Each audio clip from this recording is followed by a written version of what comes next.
Welcome once again to the Mask Fan Attic, my fellow weirdos.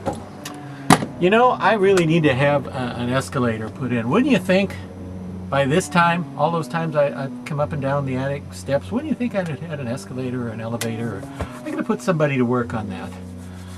You know, what was I talking about? Oh, yes, masks. Tonight, let's take a look at a very old one from the great heyday of the great Be Something Studios, which is now, of course, Zagoni Studios. Look at this oldie moldy from the early history of Be Something. This is Dragon Face. That's usually spelled two words for some reason. Not a compound word, but two separate words. Dragon, space, face. You see, Dragon Face. And my face is dragon all the time. I can tell that when I watch these things back, but see, that would be D-R-A-G-G-I-N apostrophe, but this is D-R-A-G-O-N because he's a monster. He's part dragon. He's sort of a were-dragon, if you will, part dragon, part human.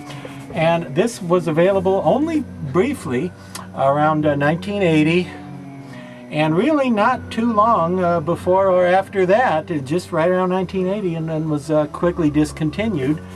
Unlike many Be Something products, which were around for years and years and years, like Fang Face, everybody had Fang Face.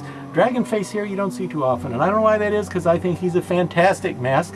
Another design and sculpture from the amazingly talented Bill Eastrom, who did a lot of the great Be Something masks and had a style that sort of defined what the Be Something look was.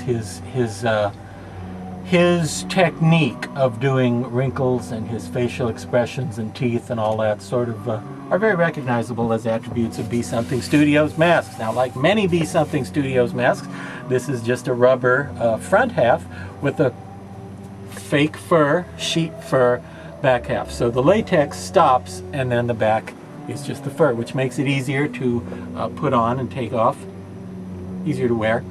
And makes it more comfortable when you are wearing it because you're not buried under all that rubber. So it's a little easier to wear.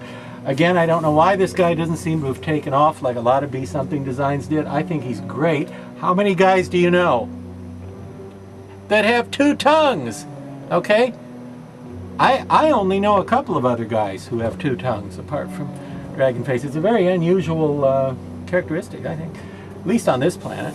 But Dragon Face here, often this greenish, yellowish brown color with, for some reason, reddish hair. Now this type of fur was called redwood. They haven't made it for years and years and years, so it's impossible to get this exact color.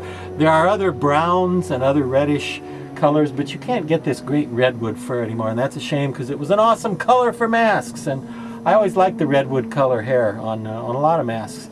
This guy, I believe a few of the copies had a lighter brown color and didn't have this red, but not many. Most of them had the redwood, and most of them had the greenish, yellowish, brownish paint scheme and the white teeth and the very cool two tongues. And let me draw your attention to the depth on this. Can you imagine getting this out of a mold? This is all one piece, folks. This is one piece construction. These are not all glued in separate teeth or tongues, okay?